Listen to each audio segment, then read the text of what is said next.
నూలు నూలులో శతాబ్దాల గౌరవం, పట్టు పరంపరకు ప్రతీక, సంప్రదాయానికి శాశ్వత చిరునామా సఖీ. సుమన్ టీవీ ప్రేక్షకులకు నమస్కారం. ప్రస్తుతం మనతో పాటు ఉన్నారు శ్రీచక్రపీఠం వ్యవస్థాపకులు, ప్రముఖ జ్యోతిష్యులు, బ్రహ్మశ్రీ డాక్టర్ ప్రదీప్ జోషి గురువు గారు. ఎస్ అండి, అక్షయ తృతీయ రాబోతుంది. ఏ రోజున జరుపుకోవాలి, అక్షయ తృతీయ విశిష్టత ఎస్పెషల్లీ మనం ఈ రోజు డిస్కస్ చేద్దాము. గురువు గారు ముందుగానే మనకి రాశి ఫలాల్లో తెలియచేశారు.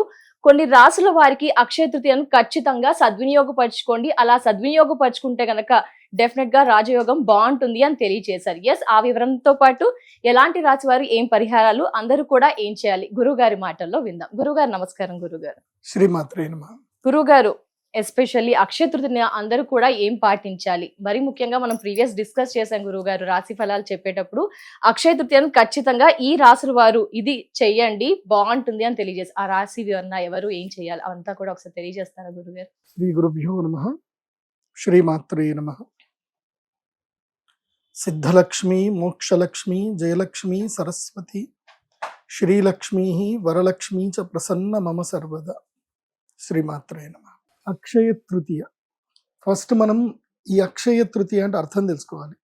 అక్షయం అంటే నా క్షయం అక్షయం, ఏదైతే క్షయం అవ్వదో అది అక్షయం. క్షయం అంటే ఏంటి? నాశనం పొందేది. అక్షయం అంటే ఏంటి? నాశనము పొందనటువంటిది, ఎప్పటికీ నిలిచి ఉండేది, అది అక్షయం. ఈ అక్షయ తృతీయ రోజే మన సనాతన ధర్మాన్ని కాపాడడానికి సాక్షాత్తు ఆ శ్రీ మహావిష్ణువుల వారే పరశురామ అవతారాన్ని ఎత్తారు. కాబట్టి ఇదే పరశురామ జయంతి అని కూడా అంటారు. మళ్ళీ సప్త చిరంజీవులలో పరశురాముల వారు ఒకళ్ళు. కాబట్టి ఇప్పటికీ ఉన్నటువంటి మహానుభావులు పరశురాముల వారు. ఇప్పటికీ ఈ యొక్క కేరళ బెల్ట్ ఏదైతే ఉందో, ఉడిపి, మంగళూరు ఆ బెల్ట్ ఏదైతే ఉందో, అక్కడ మహేంద్రగిరి అనే ఒక పర్వతం ఉంటుంది. ఆ పర్వతం మీద ఇప్పటికీ పరశురాముల వారు తపస్సు చేస్తూ ఉన్నారు. అందుకే ఆ క్షేత్రాన్ని మొత్తం కూడా పరశురామ క్షేత్రము అని అంటారు. కాబట్టి పరశురామ జయంతి రోజు అక్షయ తృతీయ. ఈ రోజు శ్రీ మహాలక్ష్మి అమ్మవారికి చాలా ఇష్టమైన రోజు. తర్వాత కుబేరుడికి పట్టాభిషేకం చేసిన రోజు ఈ రోజు. అంటే కుబేరుడికి ఈ యొక్క ధనానికి అధిపతిగా ఉండమని చెప్పి ఎవరైతే ఈశ్వరుడు ఆయనకి పట్టాభిషేకం చేస్తాడు, అలకాపురికి పట్టాభిషేకం చేస్తాడు. సో అలా పట్టాభిషేకం చేసిన ముహూర్తం కూడా అక్షయ తృతీయ. అంటే నీ యొక్క ఈ రోజు నువ్వు ఈ యొక్క ధనగారానికి, కోశాగారానికి నువ్వు అధిపతి అయ్యావు. కాబట్టి ఇకపై ఈ రోజు నుంచి నీ యొక్క కోశాగారము అక్షయం అవుతుంది. అంటే ఎప్పటికీ నశించినటువంటి కోశాగారం నీ దగ్గర ఉంటుంది అని అదొకటి. ఇంకొకటి, ఆది శంకరాచార్యుల యొక్క జయంతి కూడా ఇప్పుడే అని చెప్తారు, అక్షయ తృతీయ. సో ఆది శంకరాచార్యులను కూడా మనం స్మరించుకోవాలి. ఆయన చేసినటువంటి గొప్ప గొప్ప పనులని కూడా మనం స్మరించుకోవాలి, ఆయన ఆరాధన చెయ్యాలి. ఇలా అక్షయ తృతీయకి చాలా అద్భుతమైన వైశిష్ట్యం ఉంది. ఇంకోటి ఏంటంటే, ఈ అక్షయ తృతీయ రోజు మీరు ఏదైతే చేస్తారో, ఏది చేసినా అది అక్షయం అవుతుంది. ఏదైనా పుణ్యం చేసినా అక్షయం అవుతుంది, పాపం చేసినా అది అక్షయం అవుతుంది. మీరు ఏ పని పాట లేకుండా ఇంట్లో కూర్చొని వీడియోలు చూసినా, రీల్స్ చూసినా అది కూడా అక్షయం అవుతుంది. అంటే మీరు ఇంకా అట్లాగే ఉండిపోతారు.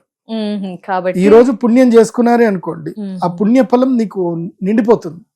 సో నీకు ఫిక్స్డ్ డిపాజిట్ లో పెట్టుకొని ఎప్పుడు వడ్డీ డబ్బులు ఎట్లయితే మనం ఎంజాయ్ చేస్తామో, అట్లా ఈ అక్షయ తృతీయ రోజు సత్కార్యక్రమాలు చేయాలి. మంచి కార్యక్రమాలు, యజ్ఞయాగాదులు, హోమాదులు, భగవత్ సేవ, గురు సేవ, అన్నదానము, దానములు ఎక్కువగా చేయాలి. అక్షయ తృతీయ రోజు నిజంగా చేయాల్సింది ఏంటంటే దానం. కొనడం కాదు, కొనుక్కోండి, కొన్నా అది అక్షయమే, కాకపోతే దానం చేయాలి. అక్షయ తృతీయ రోజు ఏం చేయాలంటే బెల్లం పానకం దానం చేయాలి, మంచినీళ్లు దానం చేయాలి, మజ్జిగ దానం చేయాలి, అన్నం దానం చేయాలి. ఇప్పుడు కొత్తగా స్కూల్స్ స్టార్ట్ అవుతాయి, పిల్లలందరూ స్కూల్స్కి వెళ్తా ఉంటారు. సో మన దగ్గర మంచి డబ్బు ఉంది, ఏం పర్వాలేదు, వెళ్ళాలి. స్కూల్ పిల్లలకి ఏమన్నా డ్రెస్సులు దానం చేయాలి, పుస్తకాలు దానం చేయాలి. లేదంటే వాళ్ళకి ఇప్పుడు నీకు ఏలినాటి శని ఉంది అనుకుందాం, ఇప్పుడు కుంభరాశి, మీనరాశి, మేషరాశికి ఏలినాటి శని ఉంది. సో అప్పుడు ఏం చేయాలంటే లేబర్ దగ్గరికి వెళ్ళాలి, కార్మికుల దగ్గరికి వెళ్ళాలి. అక్షయ తృతీయ రోజు కార్మికుల దగ్గరికి వెళ్ళి మీరు వాళ్ళకి అన్నం పెట్టండి, వాళ్ళకి మన బట్టలు కొనివ్వండి, వాళ్ళకి చెప్పులు కొనివ్వండి, వాళ్ళకి పడుకోవడానికి దుప్పట్లు లాంటివి ఏమైనా కొనివ్వండి. డబ్బులు కూడా చేయొచ్చా గురువు గారు? డబ్బులు ఇవ్వకూడదు. డబ్బులు డబ్బులు అది అర్థదానం కింద అవుతుంది. ఓకే. అర్థదానం ఏమవుతుంది అని అంటే వాడు తీసుకున్న డబ్బుతోటి ఏదైనా తప్పని చేశాడే అనుకోండి, నువ్వు దాంట్లో భాగస్వామి అవుతావు. డబ్బులు ఎవరికి ఇవ్వాలి అని అంటే ఉత్తమమైనటువంటి ద్విజుడికి ఇవ్వాలి అని శాస్త్రం చెప్తుంది. ద్విజుడికి సువర్ణ దానం చేయాలి. ఈ డబ్బులు ఇవన్నీ రూపాయలు ఇవి లెక్క కాదు. ద్విజుడికి సువర్ణ దానం చేయాలి, బ్రాహ్మణుడికి సువర్ణ దానం. అది ఏ బ్రాహ్మణుడికి? సాఫ్ట్వేర్ కంపెనీలో జాబ్ చేస్తున్న వాడికి కాదు. ఎవరైతే సనాతన ధర్మాన్ని ప్రొటెక్ట్ చేస్తున్నారో, ఎవరైతే నిత్య అర్చన పూజా విధులు చేస్తారో, ఎవరైతే దేవత అర్చన చేస్తారో, ఎవరైతే దేవాలయాల్లో ముఖ్య భాగస్వామ్యులు భూమికలో ఉంటారో, సనాతన ధర్మానికి సంబంధించిన ఆచార వ్యవహారంలో ముఖ్య భూమిక పోషిస్తారో, అలాంటి వాళ్ళకి మీరు దానం చేస్తే ఏం జరుగుతుంది అని అంటే, ఆ దానం వల్ల వాళ్ళు చేసే పుణ్య కార్యక్రమాలు ఉంటాయి కదా, దాంట్లో నీకు పుణ్యం వస్తుంది. ఇప్పుడు క్రైమ్ చేసేవాడికి వెళ్ళి నువ్వు దానం చేస్తే ఆ క్రైమ్ లో భాగస్వాములు అయిపోతావు. కాబట్టి డబ్బులు ఎవరికి ఇవ్వకూడదు. సువర్ణ దానము ఎవరికి ఇవ్వాలి అని అంటే బ్రాహ్మణుడికి ఇవ్వాలి. పేదవాళ్లకు, రైతులకి, కార్మికులకు, కష్టపడేటువంటి వాళ్లకు వస్త్రదానం చేయాలి, అన్నదానం చేయాలి, అలాగే విద్యార్థులకి విద్యాదానం చేయాలి. ఇలాంటివి దానం చేయటం వల్ల ఇది అక్షయం అవుతుంది. ఆ దానం అనేది అక్షయం అవుతుంది. అంటే నీకు భగవంతుడు 10 మందికి పంచే శక్తిని ఇంకా పెంచుతాడు. నీకు పంచే శక్తి పెరిగింది అంటే అర్థం ఏంది? నీ దగ్గర ఇంకెంతో ఉందనే కదా. నీ దగ్గర ఉంటేనే నువ్వు పంచుతావు, లేకపోతే పంచవు కదా. సో కాబట్టి నీది ఇచ్చే చేయి అవుతుంది. సో అలా అడుక్కునే చేయి కాకుండా ఇచ్చే చేయి అవుతుంది. అంతకన్నా గొప్ప ఇంకే ఉంటుంది. కాబట్టి అక్షయ తృతీయ రోజు దానం చేయాలి. గురుగారు, మరి అక్షయ తృతీయ అనగానే ఆడవారు కానీ ఫ్యామిలీ మెంబర్స్ ఎక్కువగా బంగారం కొనాలి ఖచ్చితంగా అంటారు. దీని గురించి ఏం చెప్తారు గురుగారు? మీరు కొనాలి మంచిది అంటారా? కొనలేని సిచ్యువేషన్ లో చాలా మంది ఉన్నారు గురుగారు, మరి వారికి ఆల్టర్నేటివ్ ఏమైనా ఉందంటారా? ఏం లేదు. నేను చెప్పేది ఏంటంటే, ఈ కలియుగములో 5 ప్రదేశాల్లో కలి ఉంటాడు. ఏ ప్రదేశంలో? 5 ప్రదేశాల్లో ఉంటాడు. కలియుగానికి రాజు ఎవరు అంటే కలియుగానికి కలే రాజు. కాబట్టి అతను ఎక్కడ ఉంటాడో మనం కూడా అక్కడనే ఉండాల్సిందే, తప్పదు. బికాస్ ఇప్పుడు రాజు ఎవడైతే వాడికి వంత పట్టాలి కదా. ఇప్పుడు ఒక ముఖ్యమంత్రి ఉన్నాడు, ఆ ముఖ్యమంత్రి సరైన పనులు చేయట్లే, కానీ నువ్వు ఓపెన్ గా మీడియాలో చెప్పగలుగుతా అంటే చెప్పు. వాడి మీద ఎంత లోపల కోపం ఉన్నా ముఖ్యమంత్రిని పొగడాల్సిందే. మా ముఖ్యమంత్రి చాలా గొప్పోడు అని చెప్పాల్సిందే, లేకపోతే మంచిగా వడ్డిస్తాడు, తీసుకెళ్లి వడ్డిస్తాడు. సో కాబట్టి కలియుగములో కలి ఉండే 5 ప్రదేశాలలో 4 ప్రదేశాలు పక్కన పెట్టేసుకోండి, ఒకటి మాత్రం మీరు ఓన్ చేసుకోవచ్చు, తప్పదు, చేసుకోవాల్సిందే. అదేమిటి 4 ప్రదేశాలు అంటే, జూదం ఎక్కడైతే ఉంటుందో అక్కడ కలి ఉంటాడు, మద్యపానం ఎక్కడైతే ఉంటుందో అక్కడ కలి ఉంటాడు, స్త్రీలు ఎక్కడైతే గనక శరీరాన్ని అమ్ముకుంటారో అక్కడ కలి ఉంటాడు, ఎక్కడైతే గొడ్డు మాంసము అంటే మాంసం ఎక్కడైతే విక్రయించబడుతుందో అక్కడ కలి ఉంటాడు. మీరు వరల్డ్ లో టాప్ బిజినెస్ లో చూస్తే గనుక ఇప్పుడు ఇవే 4 టాప్ లో ఉన్నాయి. బిజినెస్ మీట్ ఎక్స్పోర్ట్ లోనూ టాప్ ఉంది. అట్లాగే గ్యాంబ్లింగ్ లో విపరీతమైన డబ్బు, చూద్దాం. తర్వాత మద్యం, ప్రభుత్వాలు ఇప్పుడు దాంతోటే మద్యాలు. సో ఇంకా కొన్ని థాయిలాండ్ లాంటి కొన్ని ప్రభుత్వాలు అయితే దాని మీదనే వాళ్ళ టూరిజం డిపార్ట్మెంట్ నడుస్తుంది. సో ఇలా ప్రపంచంలో ఈ 4తో కాకుండా ఇంకొకటి ప్లేస్ కావాలని అడుగుతాడు. పరీక్షిత్ మహారాజుని కలి అడుగుతాడు, ఈ 4 నువ్వు చెప్పావు కానీ నీ సామ్రాజ్యంలో ఈ 4 ఉండవు, కాబట్టి ఈ 4 కాకుండా ఇంకొక ప్లేస్ చెప్పండి అని అంటే పరీక్షిత్ అంటాడు, సరే ఏం కావాలి అని అంటే, నేను బంగారంలో ఉంటాను అని కోరుకుంటాడు. బంగారంలో ఉంటాను, సరే పో ఇచ్చేస్తున్నాను, వదిలేస్తాడు, అంతే. పరీక్షిత్ మహారాజుకి నెత్తి మీద ఏదైతే కిరీటం పెట్టుకుంటాడో అది జరాసంధుడి నుంచి లాక్కొని తీసుకొచ్చిన కిరీటం, అది పాండవులు తీసుకొచ్చిన కిరీటం. ఏ బంగారంలో ఉంటాడు అంటే అన్యాయోపార్జితమైనటువంటి బంగారంలో ఉంటాను అని చెప్పాడు. అన్యాయోపార్జితం అంటే దురాక్రమంగా లాక్కొని వచ్చిన బంగారంలో ఉండాలి అని చెప్తాడు. కాబట్టి ఇప్పుడు ఈ బంగారం అయిపోయిందంటే అది ఎట్టి పరిస్థితుల్లో బంగారం, నువ్వు దురాక్రమమైన ఏదైనా ఇంకా బంగారం వాల్యూ అంతే కదా. కాబట్టి కలియుగము లోపల బంగారానికి ఎప్పటికీ విలువ ఉంటుంది. బంగారానికి విలువ లేకపోవడం అనేది లేనే లేదు. భవిష్యత్తులో బంగారమే, నేను ఆల్రెడీ పోయిన సంవత్సరమే చెప్పాను, ఈ సంవత్సరం ఉగాది రాశి ఫలాలు కూడా, విశ్వావసునామ సంవత్సరము ధాతువులకి కీలకమైన సమయము. వసు అంటే అష్టవసువులు, అష్టధాతువులకి కీలకమైన సమయం అని పోయిన సంవత్సరం ఉగాది రాశి ఫలితాలు చెప్పాను. పోయిన సంవత్సరం అక్షయ తృతీయకి అందరు బంగారం కొనుక్కొని చెప్పాను. పోయిన సంవత్సరం అక్షయ తృతీయకి ఎవరెవరైతే బంగారము 89,000 కొనుక్కున్నారో ఇప్పుడు వాళ్ళందరికీ మంచి ప్రైస్ లో ఉన్నారు. ఇప్పుడు వాళ్ళందరూ అక్షయంగా ఉన్నారు. అయితే ఈ సంవత్సరం కూడా కొంచెం బాధ అనిపించింది, ఇంత బంగారం రేటు పెరిగిపోయినాయి కదా అనిపించింది. సో లక్కీగా మనకి భగవంతుడు అమ్మవారు మళ్ళీ మన ఇండియన్ సెంటిమెంట్ తగ్గట్టు ఒక అవకాశం ఇచ్చారు. కాబట్టి ఈ అక్షయ తృతీయకి ఏప్రిల్ 19వ తారీఖు అక్షయ తృతీయ వస్తుంది కదా, దానికన్నా ముందు ఒక రోజు మార్కెట్ లో మాత్రం బంగారం ధరలు దారుణంగా పడిపోతాయి. ముందు రోజు అంటే ఇప్పుడు ఏప్రిల్ 19 రాబోతుంది. ముందు ఏప్రిల్ 19కి ముందు అయితే పక్క ఏప్రిల్ 6వ తారీఖు నుంచి తీసుకొని ఏప్రిల్ 12వ తారీఖు లోపల ఒక రోజు మంచి రోజు వస్తుంది, బంగారం తక్కువ ధరలో దొరుకుతుంది. కొనుక్కోండి, ఆ రోజు తీసుకోవచ్చంట గురుగారు. కొనుక్కోండి. నేను ఇచ్చే అడ్వైజ్ ఏంటంటే బంగారం కొనుక్కోండి. ఎట్లా కొనుక్కోవాలి అని అంటే 24 క్యారెట్లు బంగారం కొనుక్కోండి. అంటే బిస్కెట్ బంగారం కొనుక్కోండి. 24 క్యారెట్స్ అయితే మీకు తరుగు మజూరి ఏది పడదు. ఓకే, 24 క్యారెట్లలో బంగారం ఎంత డబ్బు ఉంటే అంత డబ్బు పెట్టి బంగారం కొనేసుకోండి. కొనుక్కొని ఇమీడియట్లీ ఏం చేయండి అని అంటే అది తీసుకెళ్లి లోన్ లో పెట్టేయండి, గోల్డ్ లోన్ లో పెట్టేయండి. గోల్డ్ లోన్ లో పెడితే ఇప్పుడు ఉదాహరణకి మీరు ఒక 10 లక్షల బంగారం కొన్నారు 24 క్యారెట్స్, మీరు గోల్డ్ లోన్ లో పెడితే దాని మీద మీకు 6 లక్షలు వచ్చేస్తాయి. 60% ఇస్తారు, 6 లక్షలు గోల్డ్ లోన్ వస్తుంది. ఆ 6 లక్షలు తీసుకొని అదే రోజు ఈటీఎఫ్లలో తక్కువ ప్రైస్ కి ఈటీఎఫ్లు దొరుకుతాయి, ఈటీఎఫ్లలో కొనేసుకోండి. ఓకే, ఇటు బంగారం రేటు మళ్ళీ ఎట్టి పరిస్థితుల్లో అక్షయ తృతీయ తర్వాత గురుగ్రహము జూన్ 3వ తారీఖుకి కర్కాటక రాశి లోపలికి ఎంటర్ అవ్వగానే శని యొక్క ప్రభావం తగ్గుతుంది. శని అంటే ఎవరు అంటే ఆయుర్, యుద్ధం. శని కుజ యుతి 30 సంవత్సరాలకు ఒకసారి వస్తుంది. శని కుజ యుతి ప్రతి సంవత్సరం వస్తుంది, కానీ మీన రాశిలో 30 సంవత్సరాలకు ఒకసారి వస్తుంది. మీనం అంటే ఏంటి? ఫిష్, చేపలు. చేపలు ఎక్కడ ఉంటాయి? Water bodies. పెద్ద పెద్ద వాటర్ బాడీస్ ఏంటి? సముద్రాలు. సో ఎప్పుడైతే ఆల్రెడీ శాస్త్రంలో చెప్పారు, ఏం చెప్పారు? సంహితా గ్రంథాల్లో చెప్పారు, ఎప్పుడైతే శని మరియు కుజగ్రహము ఇద్దరు కూడా మీనరాశిలో యుతి అవుతారో, గురుగ్రహానికి బలము తక్కువ ఉన్నప్పుడు, గురుగ్రహము విదూషకుడి దగ్గర ఉన్నప్పుడు వీళ్ళ ఇద్దరి ప్రభావం పెరుగుతుంది అని శాస్త్రంలో ఉంది. గురుగ్రహం విదూషకుడు అంటే ఎవరు అంటే బుధగ్రహం. బుధగ్రహం విదూషకుడు, ఎంటర్టైన్మెంట్ చేస్తాడు, కమెడియన్ కైండ్ ఆఫ్. సో బుధగ్రహం దగ్గరికి మిథున రాశిలో గురువు ఉండిపోయాడు కాబట్టి ఇప్పుడు గురువు సేద తీరుతున్నాడు మిథున రాశిలో. కాబట్టి గురువు బలం తక్కువ ఉంటుంది. ఇప్పుడు ఆయన సేద తీరుతాడు. ఇప్పుడు ప్రతి ఒక్క మనిషికి ఒక రెస్ట్ తీసుకునే టైం వస్తుంది కదా.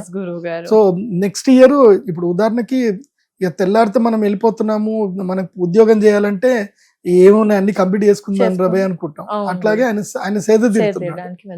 కాబట్టి ఇప్పుడు ఈ మీన రాశి లోపల శని కుజుడు వీళ్ళ యుతి ఉంటుంది. ఇది ఏప్రిల్ మంత్ మొత్తం వాళ్ళు ఉంటారు, కలిసి ఉంటారు.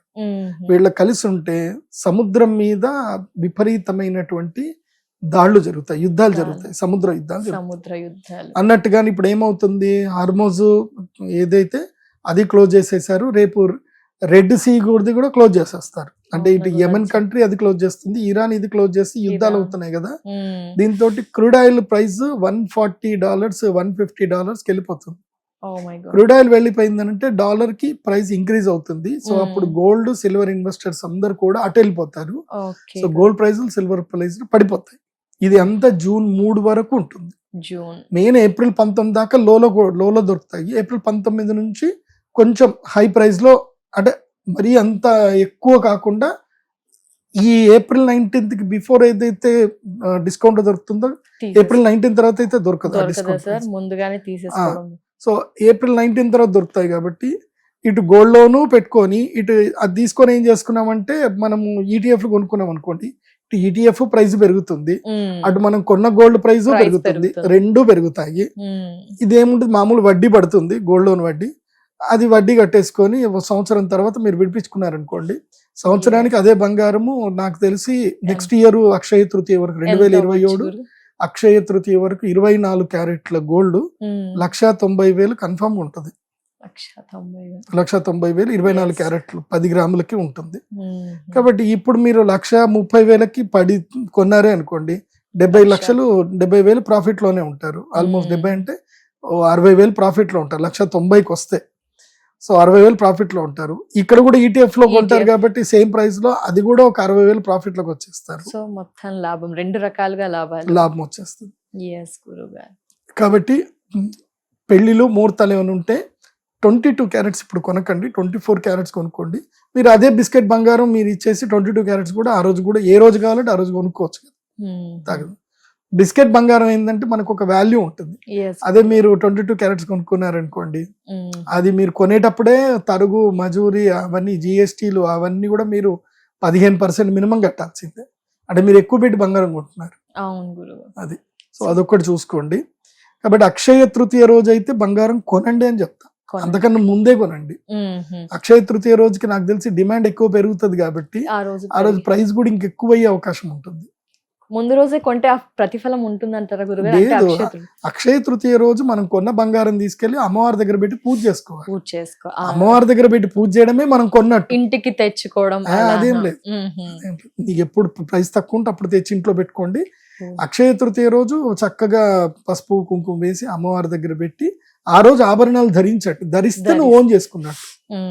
ఇంకా ఏం చేయొచ్చు అంటారు గురువు గారు? అక్షయ తృతీయ రోజు ఆడవారు ఇంకా ఏం చేయొచ్చు అంటారు? పూజ విధానం ఏమైనా స్పెషల్ గా ఉంటుందా? మీ స్టైల్ ఆఫ్ లో ఏం చెప్తారు? మెయిన్ అక్షయ తృతీయ రోజు ప్రతి ఒక్కరు తమ ఇంట్లో పూర్ణ కలశం పెట్టుకోవాలి. పూర్ణ కలశం పెట్టుకొని చక్కగా కలశం మీద కొబ్బరికాయ పెట్టి పూర్ణ కలశం పెట్టుకొని బంగారు మోము లేదా వెండి మోములో మహాలక్ష్మి అమ్మవారిని పెట్టుకొని అమ్మవారికి అభిషేకం, శ్రీ సూక్తము, పురుష సూక్తం తోటి అమ్మవారికి అభిషేకం చేసి పాలు, పెరుగు, తేనె, నెయ్యి, చక్కెర వీటితో చక్కగా అభిషేకం చేసి గంధం కుంకుమ పెట్టి లలితా సహస్రనామం చదువుతూ చక్కగా అమ్మవారికి కుంకుమార్చన చేసుకోవాలి. ఇది జనరల్ గా ప్రతి ఒక్కరు ఇంట్లో చేసుకోవాల్సిన పనిది. ఆ రోజు మీ దగ్గర ఏ ఆభరణాలు ఉన్నా ఉన్నా అవన్నీ భగవంతుడి దగ్గర నివేదన చేసి మాకు ఈ సంపద అక్షయమగును కాక, మేము ఎన్ని జన్మలు ఎత్తినా ఏది చేసుకున్నా మాకు ఈ సంపద అక్షయమగును చెప్పి అమ్మవారికి పులిహోర ఏదైనా నైవేద్యం పెట్టి, బెల్ల పానకము, పులిహోర, పానకం, వడపప్పు ఇవన్నీ నైవేద్యం పెట్టి మీరు తినడమే కాకుండా ప్రసాదము 10 మందికి పంచండి. మెయిన్ గా ఈ రోజు దానం ఎక్కువగా చేయాలి. దానం చేస్తేనే గొప్ప. ఈ రోజు అక్షయ తృతీయ రోజు ఎంత దానం చేస్తే అంత అక్షయం అవుతుంది. ముఖ్యంగా అన్నదానం చేయండి, జలదానం చేయండి, మజ్జిగ దానం చేయండి. తర్వాత ఇంకోటి చాలా ఇంపార్టెంట్ థింగ్, ఇది జనరల్ గా అందరు చేయాల్సినవి కానీ ఒక విఐపి రేంజ్ ఒకటి ఉంటుంది అనమాట. అంటే ఇది చేస్తే ఇంకా కన్ఫర్మ్, అందులోపల డౌట్ లేదు అనేది ఒకటి ఉంటుంది. అదేమిటంటే శ్రీ మహాలక్ష్మి యాగం. అమ్మవారి యాగం చేసుకోవాలి. నేను 2018 నుంచి అక్షయ తృతీయది నేను స్టార్ట్ చేశాను. అప్పటికి ఇప్పటికి 2018లో నా యొక్క జర్నీ దాదాపుగా 10-15 లక్షలతో స్టార్ట్ అయింది. ఇప్పుడు నాకు 100 times ఐ మేడ్. అప్పటి నుంచి ఇప్పటికి నాకు ప్రేక్షకులు పెరుగుతున్నారు, అభిమానులు పెరుగుతున్నారు, నా సంపద పెరుగుతుంది. అప్పటికి మా అమ్మవారి దేవాలయం చాలా చిన్నగా ఉండే, ఇప్పుడు చాలా పెద్దగా అయిపోయింది దేవాలయం. అప్పుడు జస్ట్ కెపాసిటీ ఎంత, 50 మంది కెపాసిటీ ఉండే, గుళ్ళో కూర్చునే కెపాసిటీ 50 మంది. ఇప్పుడు ఏకంగా ఒకేసారి దాదాపుగా 500 మంది కూర్చోవచ్చు, అంత కెపాసిటీ అయిపోయింది. 500 మంది కూర్చునే కెపాసిటీ అయింది అని అంటే అది 10 times పెరిగింది. సంపద కూడా 10 times పెరిగింది. కాబట్టి మీరు అందరు కూడా అక్షయ తృతీయ రోజు మా అమ్మవారి దేవస్థానానికి రండి. మేము ఎనర్జీ ఇస్తాం, అది అద్భుతంగా ఉంటుంది. అది ఆ పూజ ఈవెంట్ ఏముంటది, ఇప్పుడు ప్రతి ఒక్కరి కుటుంబంలోనూ ఒక ఈవెంట్స్ కి వెళ్ళాలి. ఒక సందర్భం వచ్చినప్పుడు ఈవెంట్స్ కి వెళ్ళాలి. ఈవెంట్స్ ఎక్కడ జరుగుతున్నాయి అక్కడికి వెళ్ళాలి. మీరు మీ ఇంట్లో ఈవెంట్ చేసుకున్నారనుకోండి, దాంట్లో మీరు ఎంజాయ్ చేసేది ఏమి ఉండదు. మీరు మీ అతిథులందరినీ మీరు సత్కరించడంలోనే ఉంటుంది. అదే ఈవెంట్ జరుగుతున్న ప్లేస్ కి వెళ్ళారనుకోండి, డివైన్ ఈవెంట్స్. ఇప్పుడు మా అమ్మవారి ఎట్లా ఉంటుందంటే అక్షయ తృతీయ సూపర్ ఉంటుంది ఈవెంట్. మార్నింగ్ 6 నుంచి 8 వరకు మొత్తము కలశాలు అన్నిట్లలో నీళ్లు నింపుతాం. అన్ని నీళ్ళు నింపి 8 o'clock నుంచి అమ్మవారికి కుంభాభిషేక పూజ జరుగుతుంది, పుణ్యవచనం జరుగుతుంది. కుంభాభిషేకం 1000 కలశాలు, 1000 కలశాల్లో ఉన్న నీటితో 1000 మంది ముత్తైదువులు ఎంత వస్తే వాళ్ళందరికీ గర్భగృహ ప్రవేశం ఇస్తాం. మీరు ఏ క్యాస్ట్ ఏం కథ ఏమి అడగం. ఎందుకోసం అంటే మా దృష్టిలో అందరూ అమ్మవారి యొక్క శక్తి స్వరూపులే. యాదేవి సర్వభూతేషు శక్తి రూపేణ సంస్థిత, నమస్తస్యై నమస్తస్యై నమస్తస్యై నమో నమః. కాబట్టి మేము అందరినీ శక్తి స్వరూపంగానే చూస్తాం. ఇంకా వాళ్ళ యొక్క ఆలోచనలు, వాళ్ళ పుట్టుక, వాళ్ళ జీవన విధానం అవంతా కూడా వాళ్ళ కర్మలను బట్టి ఉంటుంది. కాబట్టి కాకపోతే శక్తి ఒక్కటే. శక్తి శక్తి ఒకటే. ఇప్పుడు ఉదాహరణకి కరెంట్ ఒక్కటే, కాకపోతే అది కెమెరాగా పనిచేస్తుంది, టీవీగా పనిచేస్తుంది, లైట్ గా పనిచేస్తుంది, ఫ్యాన్ గా పనిచేస్తుంది. కరెంట్ ఒకటే, శక్తి ఒక్కటే. శక్తి ఒక్కటే. మీరు వేరే, నీ పేరు వేరు, నీ జెండర్ వేరు, నీ యొక్క కులం వేరు, నీ మతం వేరు, నీ ఆచరణ విధానం వేరు, నీ మెంటాలిటీ వేరు, నీ జీవనోపాధి వేరు, ఇవన్నీ డిఫరెంట్, బట్ శక్తి ఒక్కటే. కాబట్టి మేము శక్తి స్వరూపులుగానే భావిస్తాం అందరికి.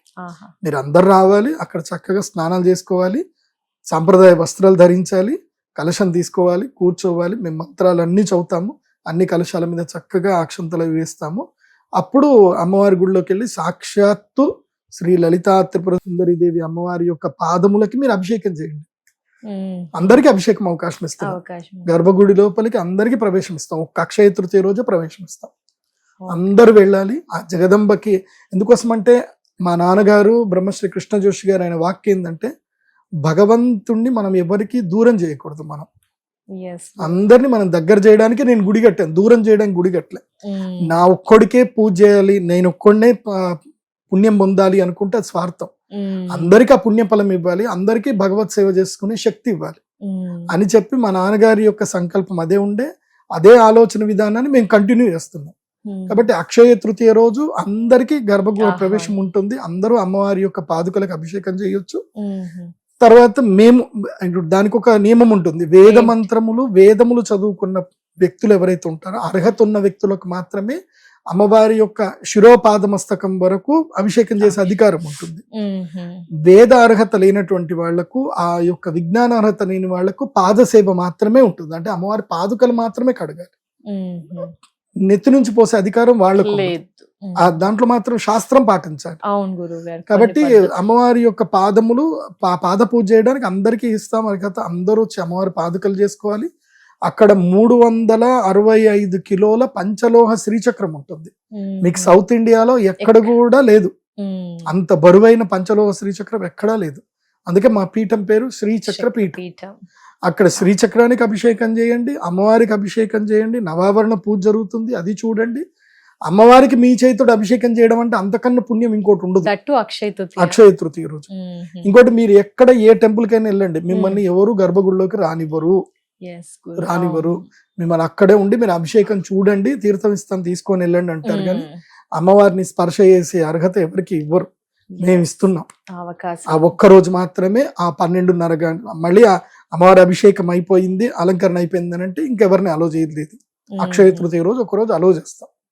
ఎందుకోసం అంటే మళ్ళీ శుద్ధి పుణ్యావచనం చేయడము, మళ్ళీ అమ్మవారికి శక్తి ఆవాహన చేయడము, అలంకరణ చేయడము అన్ని అయిపోతాయి. సో మధ్యాహ్నం దీని తర్వాత ఏంటంటే అమ్మవారికి మామిడి పళ్ళ పానకంతో అభిషేకం ఉంటుంది. ఇంకోటి అక్షయ ఫలం అన్ని కూడా దేన్ని అంటారు అంటే మామిడి పండునే అంటారు. మామిడి పండు పళ్ళల్లో అది రాజు అన్నమాట. కాబట్టి వృక్షరాజం కూడా మామిడి పండే. కాబట్టి ఆ మామిడి చెట్టు యొక్క మామిడి పళ్ళని రసంతో అమ్మవారికి అభిషేకం చేస్తాము. మళ్ళీ చందన లేపన పూజ ఉంటుంది అమ్మవారికి. చందనం, శ్రీ చందనం కూడా అమ్మవారికి పూజ చేస్తాము. అందరికి చందనం ఇస్తాము. అదే విధంగా పానకము, ప్రసాదము అందరికి ఇస్తాము. మధ్యాహ్నం వరకు భోజనాలు, అభిషేకం అంతా అయిపోతుంది. ఆ తర్వాత సాయంత్రం పూట ఈసారి అక్షయ తృతీయ 2వ రోజు వరకు కంటిన్యూ అవుతుంది. కాబట్టి అక్షయ తృతీయ ప్రధాన ముహూర్తము సాయంత్రం గోధూళి వేళలో ఉంది. కాబట్టి గోధూళి ముహూర్తం అని ఒకటి అంటారు. అంటే గురువుగారు ఏం చేస్తారు? గోధూళి ముహూర్తములో మా దగ్గర శ్రీచక్రము లైవ్ గా వేస్తాం అన్నమాట. ముగ్గు వేస్తాం, శ్రీచక్రం పెద్ద వేస్తాం. సో మీరు ఏదైతే శ్రీచక్రాన్ని మీరు కళ్ళతో చూస్తున్నారో అదే శ్రీచక్రం అనే ఒక మండలం చుట్టూ, యంత్ర మండలం చుట్టూ హోమకుండాలు వేసి యాగం చేస్తాం. అంటే శ్రీచక్ర మండలావర్తితో కలిగినటువంటి యాగము అది. ఇప్పటిదాకా మీరు సౌత్ ఇండియాలో కానీ ఎక్కడైనా మీరు చూసుండరు అలాంటి యాగం. సో శ్రీచక్ర మండలము యంత్రముతో సమేతంగా యాగం చేయడం. సో 108 మందికి మాత్రమే అవకాశం ఇస్తాం. 108 మందికి మాత్రం అవకాశం ఇస్తాం. ఎందుకోసం అంటే శ్రీచక్రం చుట్టూ 100 మంది పెడతారు. సో అంత వాళ్ళకే అవకాశము, అందరికి అవకాశాలు లేవు. మరి ఎలా గురువు గారు 108 మంది, చాలా మంది ఫాలోవర్స్ ఉంటారు కాబట్టి ఎలా 108 మందిని ఎలా సెలెక్ట్ చేసుకుంటారు మీరు? నేను అమ్మవారు సెలెక్ట్ చేస్తారు. ఇంకోటి ఏంటంటే మా పీఠంలో విచిత్రం ఏంటంటే ఎగ్జాక్ట్ అంతమందే వస్తారు. క్రౌడ్ ఎక్కడ ఇదే అవ్వదు, మాకు ఎప్పుడు ఇబ్బంది కాదు. అమ్మవారు పిలిపించుకుంటది. ఎవరిని పిలిపించుకోవాలో వాళ్ళనే పిలిపించుకుంటది. మిగతా వాళ్ళు కొంతమంది రారు, కొంతమంది వద్దామనుకుంటారు, వాళ్ళు రాలేకపోతారు. అంటారు. అది కొంతమందికి మాత్రమే అవకాశం క్రతువులో ఉంటుంది. పాల్గొనాలి అని నాకే అనిపిస్తుంది, ఇంకా చాలా మంది వ్యూవర్స్ కి కూడా అనిపిస్తుంది. మరి ఎలా అంటారు? పక్కా 108 మెంబర్స్. ఏం లేదు, 108 మెంబర్స్ కి అవకాశం వస్తుంది. అమ్మవారు మీకు సంకల్పం ప్రచోదనం చేస్తుంది. మీరు నా వెబ్సైట్ ఉంటుంది pradipjoshi.com వెబ్సైట్, డైరెక్ట్ గా వెబ్సైట్ కి వెళ్ళిపోండి. అక్షయ తృతీయ ప్యాకేజీలు ఉంటాయి. మీరు ఏ ప్యాకేజ్ అంటే ఆ ప్యాకేజ్ బుక్ చేసేసుకోండి. 100 మందికి మాత్రమే అవకాశం. గురుగారు, మనం రాశి ఫలాలు చేసినప్పుడు ఈ విషయం కూడా చెప్పారు, అక్షయ తృతీయ రోజు ఈ రాశి వాళ్ళకి ఇలా బాగుంటుందని. ఈ మహాలక్ష్మి యాగమే ఆ గురుగారు, ఇంకా ఏమైనా క్రతువులు ఉన్నాయా? కొంతమంది రాసులు చెప్పారు కదా, ఆ రాసులు ఎవరు మిమ్మల్ని అప్రోచ్ అవ్వచ్చు ఈ అక్షయ తృతీయ కార్యక్రమంలో? ఇంకా ఎవరు పాల్గొచ్చు, ఎస్పెషల్లీ ఆ రాసుల వారు? ఇప్పుడు ఒక్కొక్కళ్ళకి ఒక్కొక్క బ్రేక్ ఈవెన్ టైం వస్తుంది. ప్రతి సంవత్సరం ఒక్కొక్కరికి ఒక టైం వస్తుంది బ్రేక్ ఈవెన్ టైం. ఈ సంవత్సరం బ్రేక్ ఈవెన్ టైం ఎవరికి అని అంటే 5 రాసుల వాళ్ళకి అదృష్ట యోగం ఉంది. అదృష్ట యోగం ఎట్లా అంటే, అదేదో పవన్ కళ్యాణ్ సినిమా అత్తారింటి దారిలో క్యారెక్టర్ కి ఒక 10 లక్షలది సూట్ కేసు ఇస్తే దీని తాళం, దీని నంబర్ చెప్పండి అని అడుగుతారు కదా. అంటే వీడికి ఎంత అదృష్టం ఉన్నా సరే వీడి దరిద్రం బెడ్రూమ్ లో తలదంచుకొని పడుకుంది అని అంటారు. సో అది ఉందనుకోండి, నీకు అదృష్ట దేవత వచ్చి నీకు డోర్ కొట్టినా సరే నువ్వు డోర్ ఓపెన్ చేయవు, అది అట్లాగే ఉంటుంది. సో అలాంటివి మీకు జరగొద్దు, అమ్మ అనుగ్రహం పూర్తిగా కలగాలి మీ జాతకంలో.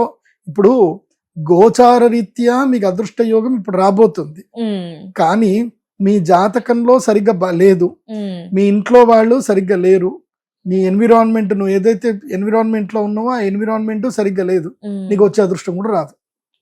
అవన్నీ మారాలి అంటే ఏదో ఒక దివ్యమైన శక్తి నేను ప్రచోదనం చేయాలి, నేను మూవ్ చేయాలి. అది మూవ్ చేయాలంటే అది మహాలక్ష్మి యాగమే చేసుకోవాలి. ఆ శ్రీచక్ర యంత్రం చుట్టూ కూర్చొని ఆ యాగం చేసుకుంటే ఆ ఎనర్జీ ఏదైతే వస్తుందో నీ ఆరాని ఇంప్రూవ్ చేస్తుంది. అండ్ గురువు అనేటువంటి వాడు ఎవరైతే ఉన్నాడో కేవలము ఇవి డివైన్ ఎనర్జీ కాదు, నీకు లౌకిక నాలెడ్జ్ కూడా ఇవ్వాలి. పోయిన సంవత్సరం అక్షయ తృతీయ వచ్చినప్పుడు అందరికి క్లాస్ పీకిన, బంగారం కొనుక్కోండి, ఇక్కడ నుంచి బంగారం యొక్క ధరలు పెరుగుతాయి అని చెప్పా. పోయిన సంవత్సరం నా దగ్గరికి వచ్చిన వాళ్ళు అందరు బంగారం కొనుక్కున్నారు, ఇప్పుడు అందరు ప్రాఫిట్ లో ఉన్నారు. ధనత్రయోదశి కూడా అది చెప్పా, అందరు బంగారం కొనుక్కున్నారు, అందరూ ప్రాఫిట్ లో ఉన్నారు. ఇప్పుడు కూడా చెప్తున్నాను, ఈ అక్షయ తృతీయకి బంగారము కొనుక్కోండి, తక్కువ ధరలో కొనుక్కోండి. మీకు 22 క్యారెట్స్ 12,400కి వచ్చే అవకాశం ఉంది పర్ గ్రాము, ఇంకా తగ్గొచ్చు కూడా. 12,400, 500 అయితే కన్ఫర్మ్ గా వస్తుంది ఒక రోజు. మంచిగా ఆ రేటు కొనుక్కోండి. 24 క్యారెట్స్ అయితే గనక 1,30,000కి 24 క్యారెట్స్ రావచ్చు. చూడండి, వెయిట్ చేయండి. మార్కెట్ అయితే కనిపిస్తుంది, ఇంకా పడిపోయేటట్టే కనిపిస్తుంది. పడితే కొనుక్కోండి, అందరూ యోగ సిద్ధిని పొందండి. అందుకే ఈ మధ్య ఏంటంటే నేను ఎక్కువగా వీడియోస్ నా పర్సనల్ ఛానల్లో కూడా అందరికి ఏం చేస్తున్నానంటే ఈటీఎఫ్లలో ఇట్లా ఇన్వెస్ట్ చేయండి, అట్లా ఇన్వెస్ట్ చేసుకోండి అని గైడ్ చేస్తున్నాను. మీరు అందరూ డబ్బులు సంపాదించుకుంటే నాకు సంతోషం. ఎందుకోసం అంటే కలికాలంలో డబ్బే సర్వస్వము, కలికాలంలో నమ్మకము అనేది ఉండదు. ఓకే, నీకు అత్యవసరంలో ఎవడిని నువ్వు అడిగినా ఎవడు నీకు డబ్బులు ఇవ్వడు. బంగారం ఆదుకుంటుంది, మనీయే నిన్ను కాపాడుతుంది, డబ్బే నిన్ను కాపాడుతుంది, నీ మంచితనం కూడా నిన్ను కాపాడదు. సో ఇది కలికాలం. కలికాలం అంటే ఆకలి కాలం. ఆకలి కాలంలో మంచితనానికి విలువ ఉండదు. మన గురూజీ త్రివిక్రమ్ శ్రీనివాస్ క్లియర్ గా చెప్పించాడు రాజేంద్ర ప్రసాద్ తోటి, నువ్వు పురాణం ఎంత బాగా చెప్పినా పల్లెంలో 10 రూపాయలు వేస్తారు అని క్లియర్ గా చెప్పించాడు. ఎథిక్స్, మోరల్స్, వాల్యూస్ ఉండాలి, కానీ యాజ్ వెల్ యాజ్ దాంతో పాటు నీ దగ్గర డబ్బు కూడా ఉండాలి, పక్కా ఉండాలి. ఎందుకోసం అంటే నేను మంచోడిని అని చెప్పి నువ్వు ఏదైనా పెద్ద హాస్పిటల్కి వెళ్ళావు, నీకు రోగం వచ్చింది, మీ పిల్లాడికి ఏదైనా జ్వరం వచ్చిందో ఏదో సమస్య వచ్చింది, నువ్వు వెళ్ళావు, నేను మంచోడినండి, నేను చాలా మంచోడినండి, అందరికీ దానాలు చేశాను అంటే, సరే ఒక 200 రూపాయల శాలువ కొనుక్కోరారా ఈయనకు సన్మానం చేద్దాం అంటారు. ఓ 200 రూపాయల శాలువ, ఒక 100 రూపాయల పూలదండ వేసేసి ఒక ఫోటో దిగి నువ్వు మంచోడివి, నేను సన్మానం చేసిన, ఇక బో అంటారు. చేయండి అని అంటే డబ్బులు కట్టండి అంటారు. దైవానుగ్రహం హెల్ప్ చేయదంటారా గురువు గారు? అదే కదా, ఇప్పుడు ఆ దైవానుగ్రహం బట్టే కదా నేను చెప్తున్నది. నేను ఎవరిని మరి, నేను అమ్మవారి సేవకుడిని కాబట్టి నువ్వు ఏ కాలానికి తగ్గట్టుగా ఆ కాలానికి అనుకూలంగా నువ్వు ఉండాలి. నువ్వు ఇంకా త్రేతాయుగంలో ఉండకూడదు. త్రేతాయుగం అయిపోయింది, ద్వాపర యుగం అయిపోయింది, ఆ దేవుళ్ళని పూజ చేయాలి, కానీ నువ్వు కలియుగానికి తగ్గట్టుగా ఉండాలి. ఇప్పుడు రేవంత్ రెడ్డి గారి గవర్నమెంట్ వచ్చింది, ఈ గవర్నమెంట్ లో నువ్వు ఎఫ్టీఎల్ ఇల్లు కడతా అంటే ఊరుకుంటాడు ఆయన? కూర్చుడు. పాత గవర్నమెంట్ లో ఎఫ్టీఎల్ ఇల్లు కట్టుకున్నా ఎవరిని అనలేదు, ఇప్పుడు కట్టావు ఊరుకుంటాడు ఆయన? ఊరుకోడు. సో అంతే, సో ఏ గవర్నమెంట్ మారితే ఆ గవర్నమెంట్ తగ్గట్టుగా నువ్వు కరెక్ట్ గా ఉండాలి. కాబట్టి కలియుగానికి తగినట్టుగానే మనము లౌకికంగా ఉండాలి. అది బాగా గుర్తుపెట్టుకోండి. సో ఆ రాశులు ఏవి అంటే 5 రాశులు చెప్తాను. ఈ 5 రాష్ట్రాల వాళ్ళు మీరు ఏ పని పెట్టుకోకుండా అక్షయ తృతీయ రోజు శ్రీచక్రపీఠం రండి. ఒకవేళ మీకు టికెట్ దొరకలేదు, 108 మీకు బుకింగ్ కాలేదు, అయిపోయినాయి అనుకుందాం, ఏం పర్వాలేదు, రండి. పూజలో సేవ చేసుకోండి, సేవ అయినా చేయండి.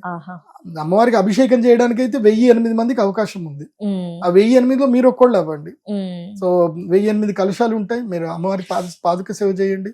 ఆ రోజు అందరు భోజనాలు చేస్తుంటే వడ్డించండి. ఆ రోజు మేము పీఠంలో పూజ జరుగుతున్నప్పుడు నా పక్కనే ఉండండి, నేను అందరికి అవకాశం ఇస్తాను. చక్కగా అమ్మవారి సేవ చేయండి. సో ఇవన్నీ చేసుకోండి, సేవ అన్నా చేయండి. సేవ చేయడానికైనా రండి. తప్పకుండా. నువ్వు ఎంత గొప్పవాడివైనా అమ్మవారి దగ్గర సేవ చేస్తే పుణ్య ఫలితం వేరు. కాబట్టి ఈ 5 రాష్ట్రాల వాళ్ళు కన్ఫర్మ్ గా రావడానికి ట్రై చేసుకోండి. మొదలే బుక్ చేసుకోండి, ఆల్రెడీ ఇప్పటికే సగం బుకింగ్ అయిపోయినాయి. సో చూడండి, ఇప్పుడే ట్రై చేసుకోండి, వెబ్సైట్ లో వెళ్ళి బుక్ చేసుకోండి. ఫస్ట్ రాశి ఏంటంటే ఈ సంవత్సరం లక్కీయెస్ట్ రాశి ఏమిటంటే గనక కన్యా రాశి. కన్యా రాశి టాప్ నంబర్ 1 లోకి వెళ్తుంది ఈ సంవత్సరం కన్యా రాశి. నెక్స్ట్ వృశ్చిక రాశి, నెక్స్ట్ మకర రాశి, ఆ తర్వాత మిథున రాశి, ఆ తర్వాత మీన రాశి. సో ఇవి టాప్ 5 కేటగిరీలోకి వస్తాయి. సో నంబర్ 1 కన్యా రాశి వాళ్ళు ఈ అక్షయ తృతీయ రోజు ఖాళీ ఉండకండి. అమ్మ అనుగ్రహం ఎక్కడైనా సరే, మా పీఠంకి రాకపోయినా వేరే ఏదైనా టెంపుల్కి వెళ్ళండి, అన్నదానం చేయండి. కన్యా రాశి వాళ్ళు ఈ రోజు ఎంత దానం చేస్తే అంత సంపాదించుకుంటారు. ఈ 5 రాష్ట్ర వాళ్ళు కన్యా, వృశ్చిక, మకర, మిథున, మీన 5 రాష్ట్రాల వాళ్ళకి అదృష్ట యోగం ఈ సంవత్సరం 10 నెలల పాటు ఉంది. 10 నెలల అదృష్ట యోగం ఉంది. తర్వాత ఈ సంవత్సరములో అక్టోబర్ 30వ తారీఖు నుంచి జనవరి 30వ తారీఖు వరకు అదృష్ట యోగం ఉంది. అంటే నవంబర్, డిసెంబర్, జనవరి 3 నెలల అదృష్ట యోగం ఉంది. 3 నెలల అదృష్ట యోగం ఎవరికి ఉంది అని అంటే కర్కాటక రాశి, తులారాశి, తర్వాత ధనస్సు రాశి, ఆ తర్వాత కుంభరాశి, తర్వాత మేషరాశి. ఈ 5 రాశులకి 3 నెలల అదృష్ట కాలం. వీళ్ళు అక్షయ తృతీయకి వచ్చినా రాకపోయినా వీళ్ళు ధనత్రయోదశికి అటెండ్ అవ్వాలి. నోట్ చేసి పెట్టుకోండి.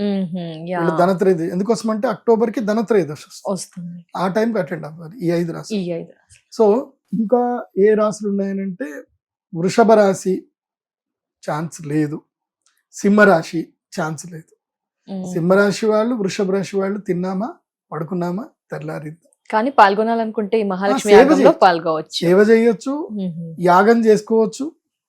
కానీ మాత్రం వస్తారండి, రాకపోతే రాకండి, మీ ఇష్టం.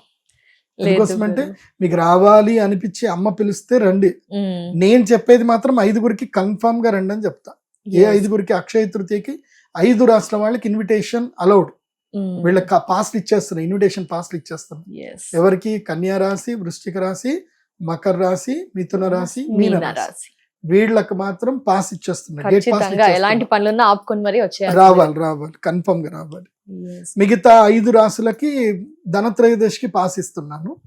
సో ఈ మిగతా ఈ 2 రాశులకి ఏంటంటే మీ ఇష్టం. ధన్యవాదాలు గురుగారు. అక్షయ తృతీయ యొక్క విశిష్టత తెలియజేశారు. శ్రీ మహాలక్ష్మి యాగం గురించి కూడా పూర్తి వివరణ, మీ ఆధ్వర్యంలో జరిగే క్రతువు గురించి కూడా చాలా చక్కగా వివరించినందుకు ధన్యవాదాలు గురుగారు. నమస్కారం. శ్రీమాత్రే నమః. సుమన్ టీవీలో మీ పర్సనల్ అండ్ బిజినెస్ ప్రమోషన్స్ కోసం కింది నెంబర్కి కాంటాక్ట్ చేయండి.